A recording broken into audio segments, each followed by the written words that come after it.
Nakon Rijeke i Pazina, radionica solo pjevanja pokrenuta je i u Delnicama. Tijekom tromjesečnog tečaja polaznici imaju priliku naučiti osnove vokalne tehnike, poboljšati svoju interpretaciju i ponašanje na sceni, a najbitnije od svega naučiti kako sačuvati i oplemeniti svoj glas. Ali ti je problem stati ovako tu pred svoje kolege, polaznike? Pa sad više nije. Prije je malo bilo treme i svega, ali sad sam se pomalo već toga riješila. A jel se već vidi neki napredak u vama, što vi kažete? Pa vidi se napredak, svaka proba je veliki napredak u našem pjevanju. Shvatili smo da moramo puno učiti, puno se truditi. Radionica solo pjevanja održava se u Radničkom domu. Polaznici radionice su iz cijelog Gorskog kotara, različitih žanrova, ambicija i starosne dobi. U Delnicama je u stvari najbolji odaziv do sada. Imamo 20 polaznika.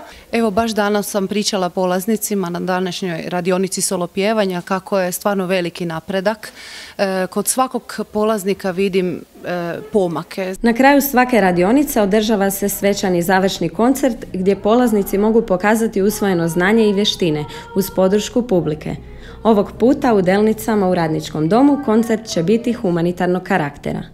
Veseliš li se nastupu na tom zajedničkom koncertu? Pa veselim se, ali u jednu ruku da, u drugu malo ipak me neka trema drži, ali vidjet ćemo. Pa moje očekivanja su u svakom slučaju ispunjena. Naučila sam pjevati pravilno, to mi je bio glavni cilj. I eto, ništa, nadam se da će taj koncert proći kako se spada. Puno mi je pomoglo u pjevanju i stvarno više nemam toliko problema koliko sam imala. I sa dubokim i sa visokim tonovima pogotovo. Organizator radionice je udruga Dijamant Klasika, pokrovitelj grad Delnice, a medijski pokrovitelj Radio Gorski kotar.